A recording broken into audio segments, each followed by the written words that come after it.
Listen while the makers of Rexall drug products and 10,000 independent Rexall family druggists bring you Dick Powell as Richard Diamond, private detective.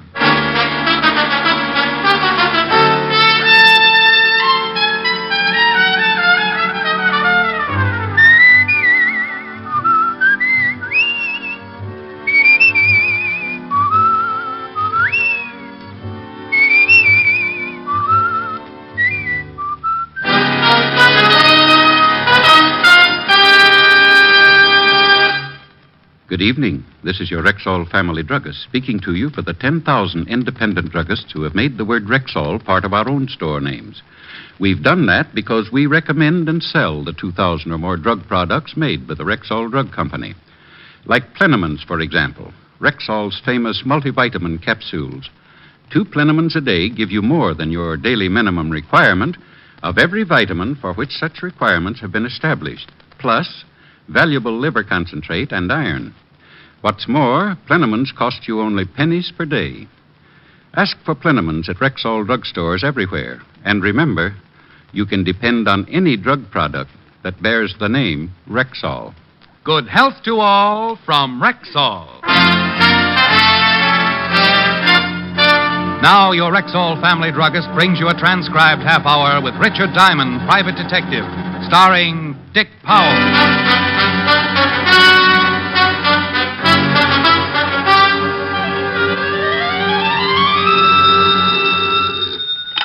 Diamond Detective Agency. We trail them, we nail them. If they're guilty, we jail them. No charge for poetry. Oh, no. Edgar guessed with a shoulder holster. Hello, Helen, baby. Rick, guess what's in town? Unless I win something, I give up. The carnival. Well, is the balloon concession tied up yet? Oh, Rick, I'm serious. I haven't been to a carnival since I was little. Let's go tonight. You mean peanuts, popcorn, Cracker Jacks, and all that? Yes. Sounds awful. Oh, now, Rick. Please. Okay, honey. I'll be around at 8. Shall I wear my knickers? Rick. Bye. That night, I picked up Helen and we went to the carnival. There were more people on the Midway than Rexall has stores, and we got pushed so much I felt like the tax bill in Congress. Helen decided she wanted a Cupid doll, so we stopped at the shooting gallery.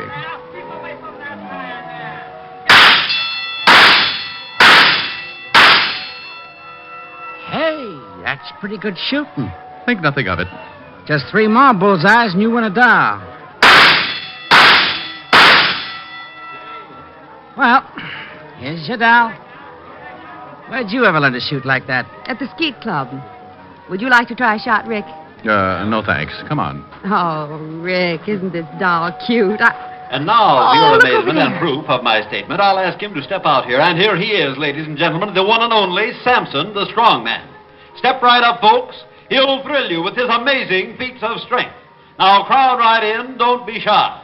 There is no... Standing on the platform with the biggest collection of muscles I'd ever seen, Samson looked like an overgrown orangutan, and at least 3 tigers had contributed their all to the loincloth he wore around his middle. Samson the Great. And now, our sensational offer. $100 to any man who will step up here and defy the mighty Samson to put him to sleep by squeezing his chest. Now, it is harmless, my friends, and if any one of you daring gentlemen think the mighty one cannot put you to sleep with a mere squeeze, then step right up. If Samson fails, then $100 is yours. Well, Rick. Now, I tell you, friends, you Well, will Rick, not what? be hurt. Don't you want to And show if you off? can withstand Not the my good insides. pressure, you are Rick, you mean you're $100 afraid just to Now, let him fellow, squeeze you? one of you Honey, I'm afraid to let him breathe on me. $100 Come on, let's go see that if you will fortune not teller. permit Samson. I steered Helen toward the next booth before she could talk me into anything my bones would regret tomorrow. The sign outside the tent read, Madame Tanya, your past, your present, your future. And inside, we found Madame T staring intently into a crystal ball. She wore gypsy clothes and a heavy makeup that covered what might have been very lovely features. Welcome to the inner sanctum. Haven't I heard you on the radio? She didn't crack a smile, and I didn't exactly blame her. She motioned us into chairs around the crystal. The room was decorated in about the same motif as the tattooed lady, and would have impressed a man with a bad case of DTs. Madame Tanya went back to staring at the crystal, so I followed suit. I couldn't see a thing in the glass ball, but... And maybe she picked up television on clear nights. The crystal grows dim. Ah, I can see that you are both very much in love. Well, go on. It is good. This man adores you. He worships you. He idolizes you. Wake me up when I propose. You are an unbeliever? Oh, let's be modern. I'm a cynic. The crystal does not lie. But to make certain, I will consult the cards. She picked up a deck that was too big for poker and too small for canasta. I should pay to watch a girl play solitaire. I nudged Helen, and we were about to leave when a tall, thin young man pushed back the canvas flap and walked in. Hey, Tony, Oh, I didn't know you were busy. Excuse me. The boy pushed back the flap to go out and then made a sharp, gurgling noise in his throat. He doubled with pain and fell to the floor. Even from where I was sitting, I could see the big, ugly bullet hole in his chest. Bruce! Don't scream. We'll have the whole crowd in here. Stand back, Helen. Is he hurt bad? You don't need a crystal ball for this, honey. He's dead. Even under the heavy makeup, I could see her face turn pale. I sent Helen to call the police, and then I looked around outside. The killer had either used a silencer or else the shot was not heard in the confusion. 20 minutes later, Lieutenant Max Talbot arrived, followed by Sergeant Otis wearing his Hopalong Cassidy badge. Hi, Rick. Well, hello, Max. Where's Walt Levinson? He's on vacation, Rick. I've taken over his cases. Also his problems, I see. Hello, Otis. Hi, Shamus. So there's been another murder, huh? And you just happened to be here. Sounds suspicious to me. Otis, why don't you stick your head through a piece of canvas and let people throw baseballs at it? And get my brains knocked out? Oh, no. Why not? You got nothing to lose. Rick, Miss Asher told me over the phone what happened. It sounds like we'll be looking for a needle in a haystack. You want to work on the case with us? Not particularly. I just happen to be here, that's all. Yeah. I still think that's awful funny. Otis, I'll send you my confession in the morning. So long, Max. It's not that I wasn't interested in the case. I was. But in my business, you can't poke your head into murder on a gratis basis. So I took Helen home. The next morning, I went to my office as usual, and then around 10 o'clock, I had a visitor. Mr. Diamond, I need your help. Well, thank my lucky stars. Sit down. Thank you.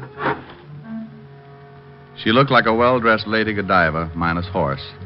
I stifled a drool as she sat down, and then I realized that I'd seen her before. This was Madame Tanya, minus the heavy makeup, gypsy garb, and the phony accent. It's about last night's murder. You see, it's not the first. 4 men have been killed within a year. And all because of me. Go on. My real name is Tony Lawrence. About a year ago, a boy I knew asked me for a date, and we went out. Next day, he was killed. There were 2 more after that who showed an interest in me. They both died, too. It's getting so every time a man looks at me twice, he's murdered. Well, it's a pleasant way to die. But what about this kid last night? Well, he'd asked me for a date at a small party we had after the show one night. He worked in the show, but I hardly even knew him. I see. Did you tell Lieutenant Talbot all this? Oh, yes. He says he'll have to make a systematic check on everyone on the show. That could take months. Yes, it could.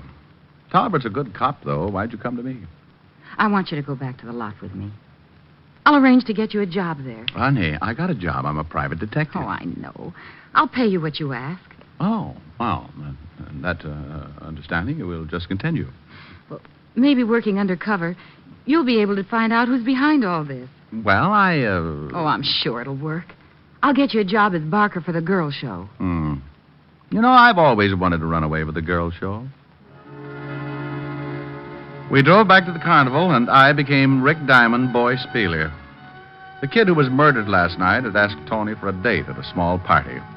There were only 3 other people at that party, and it seemed logical that one of them was the killer. First on the party list was Chuckles, the clown.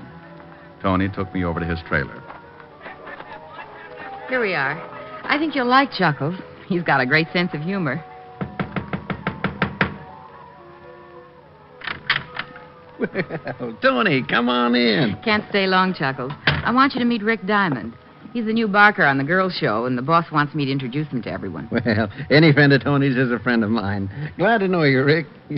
How are you, Chuckles? Yeah, just fine. So you got the job at the Shakers, huh?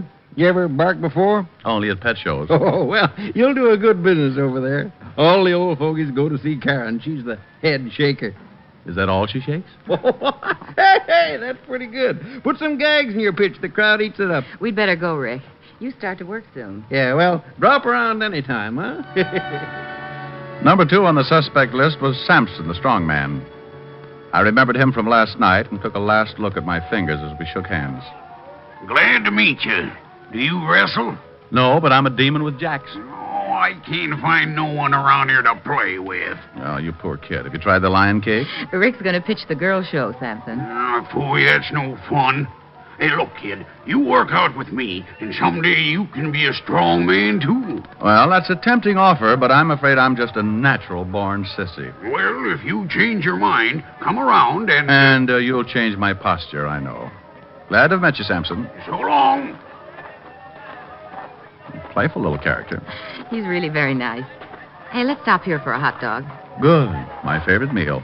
Give the man a cooked one, Maisie. Sure thing, Tony. Loaded with onions, honey. No date tonight. Aren't you hungry, Tony? I've got to change for my act soon. Tell me, how did a pretty girl like you get tied down to a crystal ball? Oh, I don't know. I grew up on shows. Mom and Dad were wire walkers. Well, I don't like high places, so I decided to be an actress. Mm-hmm. Well, after a few feeble stage attempts, I came back here. Now you do your acting in a tent. That's right. If these murders aren't solved soon, I'll be on the move again. Those 2 characters we just met, you think one of them might be the killer? Gee, I don't know. They've always been friendly with me, but... Well, they did overhear that boy ask me for the date. Karen was there, too. Oh, yes. The shaker, as Chuckles put it. You'll probably meet her later on. She's always quick to discover a new man. Well, I can hardly wait. Say, I'd better get back. I'll see you after the show tonight. Here you are, mister. It's got enough onions to keep you out of circulation for a week. Tony walked away, stopped, turned, and gave me a smile that made me feel warmer than the hot dog I began munching. She was a very pretty girl. Pretty enough for someone to kill any man she got interested in. And that someone was either a clown, a strong man, or a hula dancer. Yeah, it was quite a mess, and here I was in the middle of it. But as P.T. Barnum always said, there's a sucker born every minute.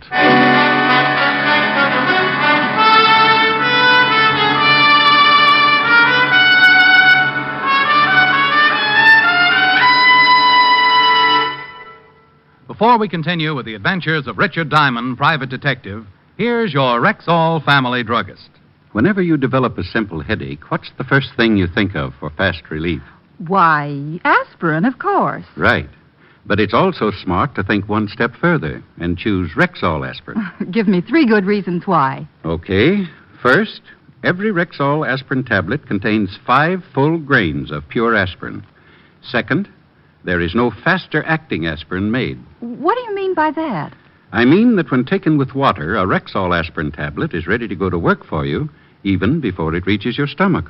Sounds swell so far. What's the third reason? Just this. In the economy size 200-tablet bottle, Rexall aspirin costs you little more than 0.3 cents per tablet. That I'll remember. And remember this also. You can depend on any drug product that bears the name Rexall. And now back to tonight's adventure with Richard Diamond, private detective, starring Dick Powell.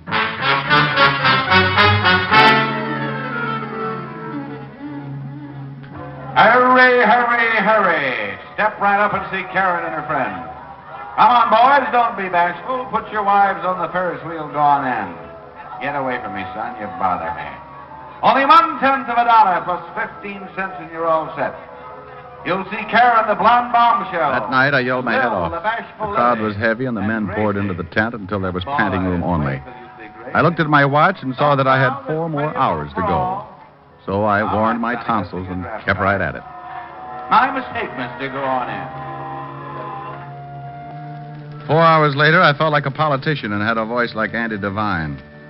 Tony met me after the crowds had left, and we had a Coke. Tired? Tired? Me? No. 37 hours sleep and I'll be as good as new. You'll get used to it. Oh, do I have to? I thought the girl show would be great, but they're inside. I'm outside. Well, you'll meet Karen soon. That's some consolation. No, say, while I think of it, maybe we'd better not be seen together so much. I got a great affection for life. Yeah, I've thought of that. You'd better go on from here alone. But, Ricky, be careful. I gave her my for you I will look, and then she left. I had been assigned a bunk in one of the trailers and was about to head toward it when something grabbed my arm. At first, I thought one of the snakes had left the charmer's neck. But this one had long blonde hair. Hi. My name's Karen. You got a match? I'd heard the match line in a movie, but what this gal carried around could never pass the censor board. I'd been singing her praises all evening, and now I could see that I'd been guilty of understatement. Thanks. Oh, that's all right. I'm loaded with them. Hey, you're cute. The last guy had a lousy voice, but you're cute. What's your name? Diamond. You can call me Rick. You want to buy me a Coke? Sure. Well, never mind. I just wanted to see if you wanted to. Well, any more party games up your sleeve? Oh, sure, lots more. I've seen you with Tony. You like her? Well, shouldn't I? I don't know. Only the way things have been happening, it ain't so healthy. Yeah, so I heard. You like her? She's all right. Burns me, though. She makes more dough than I do, and she's strictly no talent. She just makes up them stories. Now, me, I'd give the boys the money's worth. Well, I'll bet you do. You know, I bet we get along real swell, you and me. Well, I hope we do. You know, there's nothing but jerks around here. You look sort of like a gentleman. Sorry, I'm just tired. Oh, I like it. You want to take me into town and go dancing? Well, I'm all worn out tonight. Oh, I don't really want to go. Just want to know if you'd like to take me. Oh, we're back at that.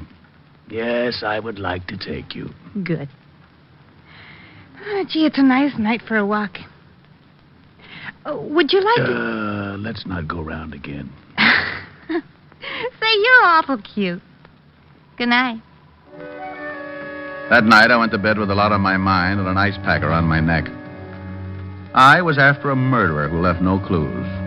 The only apparent motive was to keep men away from Tony. Chuckles or Sampson? Maybe they were in love with Tony. On the other hand, Karen might be jealous enough of Tony to commit murder.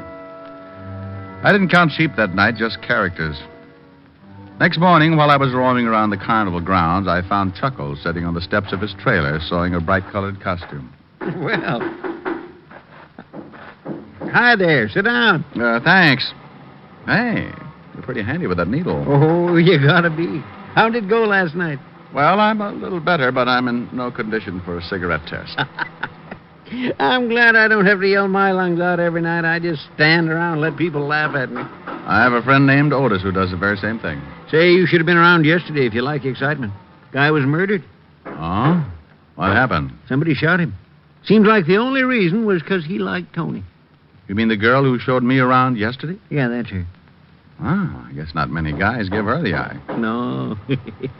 There's one fellow that kind of likes her, though. A guy by the name of Leonardi. Oh? He don't work here no more. He's on another show.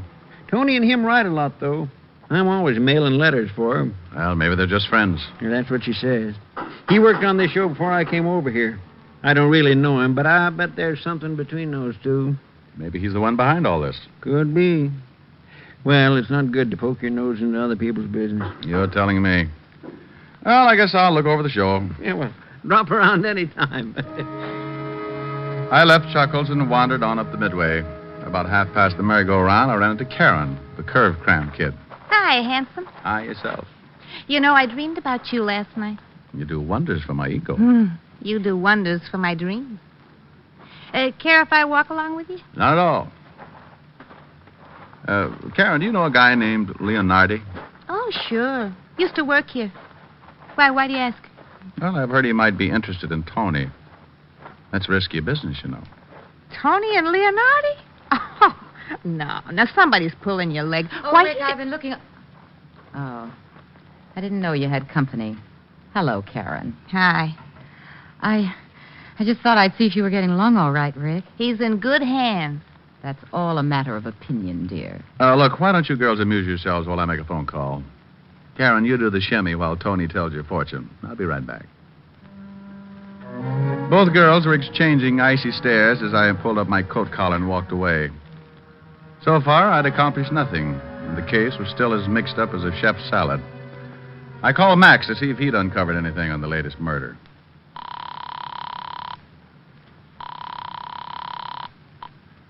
Homicide. Lieutenant Talbot speaking. Max, this is Rick. How you coming on that circus murder? Oh, Rick, what a headache. Gets screwier every minute. Yeah, I know. The fortune teller hired me. Oh, well, then you know almost as much as I do. There's one new development, no? Well, don't be greedy, Grandpa. Shoot. That's what someone else did last night. Got a guy by the name of Leonardi. Leonardi. The guy Chuckles told me about. The one who liked Tony. Max filled in with the details. The killer had written a letter to Leonardi and told him to come to a hotel room in the city because Tony was sick and had been asking for him. Then the killer rigged up a gun trap so that when Leonardi opened the door, the gun would go off and kill him. Only Leonardi was still alive. The killer had made one mistake. I thanked Max and went back to Tony's tent, certain I could use that mistake to my advantage. Hello, Rick. Hey, where did little Miss Wigglehips go? I don't think she liked your leaving her. She went back to her trailer. Good. Now, Tony, you told me that only 3 people were present at the party when Bruce asked you for the date. Are you certain of that? Why, yes. Just Sampson, Chuckles, and Karen. They dropped in after the show, and we had coffee. Mm-hmm. Well, I want you to invite our 3 friends over again after the show tonight. Will you do that? Well, yes, but I don't understand. I went back to the girls' show and began my afternoon pitch.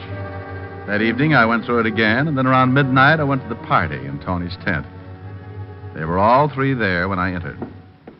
Sit over here, honey. Thanks, Karen. Hi, you weakling. Oh, please, Sampson, I'm sensitive. Say, you should have seen the matinee today. We did a bang-up routine, and the crowd ate it up. We did the old one where we all pile into a car. You know... They were all relaxed, and I decided it was time to try my long shot. Chuckles was just finishing his story as I took a deep breath and crossed my fingers. Back, and then we all pile out of this little car. Oldest trick in the book, but they loved it.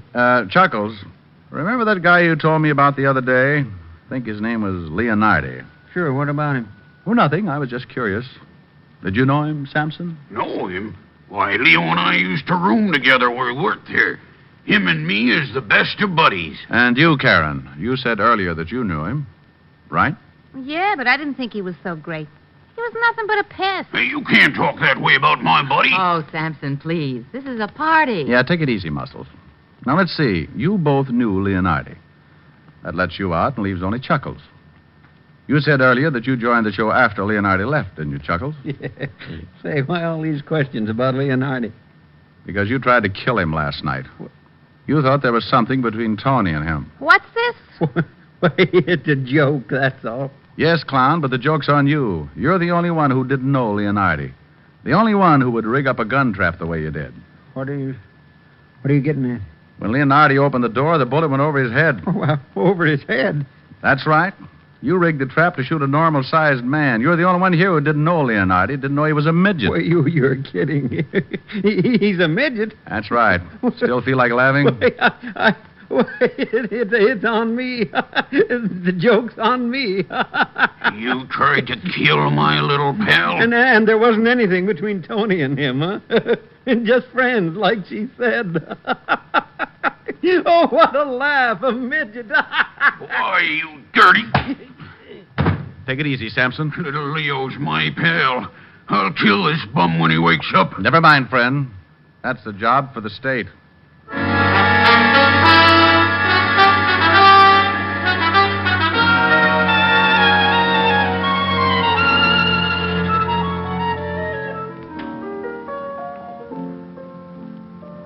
And so, dear Helen, my life at the carnival ended, and I have come back to you.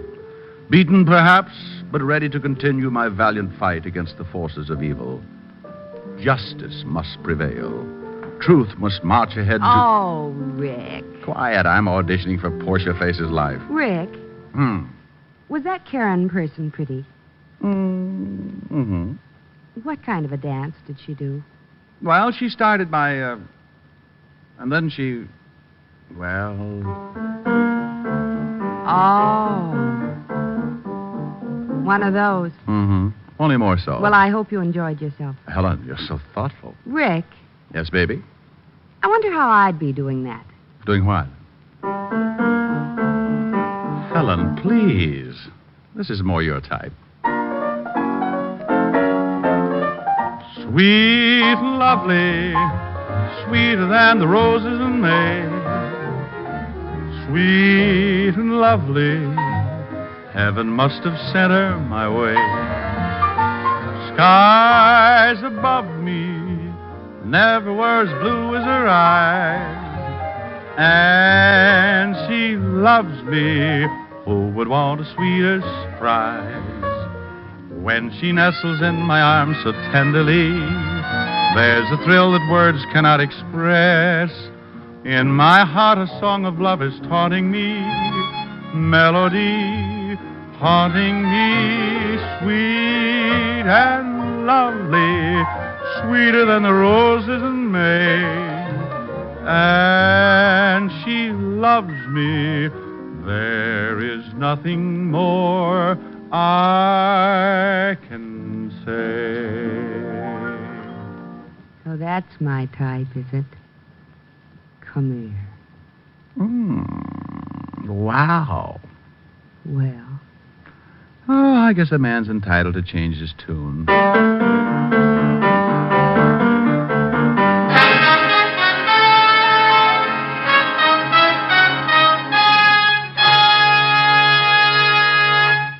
Again, here's your Rexall family druggist. Tonight, I'd like to say a special word to users of mineral oil. I know that what you search for is one with an extra heavy body. Well, Rexall mineral oil is refined by a special process to obtain just that. And because it's so exceptionally pure and bland, Rexall mineral oil is non-irritating and non-habit forming. What's more, it's tasteless, odorless, colorless. Next time, try Rexall mineral oil. And remember, you can depend on any drug product that bears the name Rexall. Good health to all from Rexall.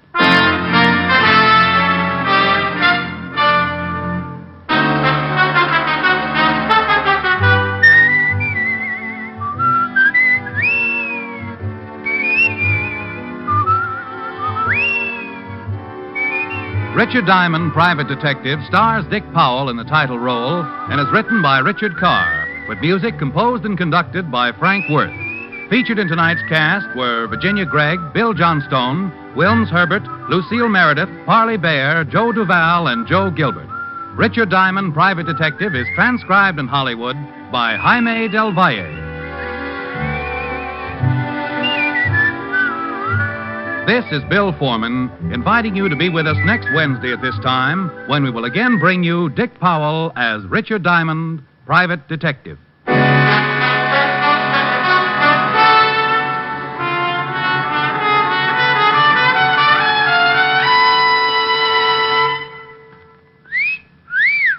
Hiya, beautiful. Get lost, Bristlepuss. You need a shave. But I have shaved. What else do you want me to do? Silly boy, she wants you to go Stag. Go Stag? But why? Because Stag is Rexall's exclusive line of men's good grooming aids, like Stag Brushless Shave Cream. No fuss, no massage, just smooth it on, and presto, you get a clean, close shave. Your face stays smooth and whiskerless all day long. I'll do it. I'll go Stag. That's it. Join the Stag line now at Rexall drugstores everywhere. Yes, to make girls care. Go Stag.